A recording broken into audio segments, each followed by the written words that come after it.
Assalamu alaikum wa rahmatullahi ta'ala wa barakatuhu. ‘Yan uwana barkamu da sake saduwa da ku a wannan sabon shiri. A yau in Allah ya zan nuna muku yadda za ku siya data a 1 gig a naira 100. Za ka ga mutane da yawa suna zuwa tura musu data 1 gig su ba da 300, wani wajen ma 400 ake sayarwa. To a yau zan nuna muku yadda ake siyar data 1 gig a kan naira 100.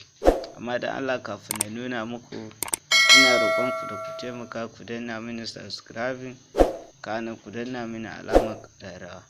Na gode. Mu je na nuna muku yadda za ku sai data 1 gig a naira 100. Fari za ka zo ka wajen kira ɗinka, da ka shigo sai ka sa *406* sai ka sa 3#, sai ka tura ku. So to kaga gashi nan, kana gani a ran gashi nan na 250 shine za ka siye shi a kan 25. Na 500 kuma za ka siye ta a kan naira 50. Mu yanzu bara mu ce mu siya na 500 din, sai mu sa 2 kenan. So ka gani sai mu saki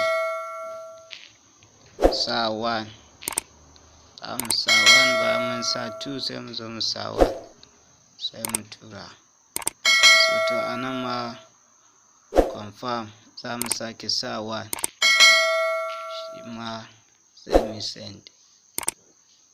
So ka gani ni ban da kati ma ashe ban sani ba. Amma Allah da kayi haka za ka siya data 1 gig a kan naira 100. 1 gig a kan naira 100 kawai. Madan Allah ka taimaka dai ka yi mini subscribe. Na gode.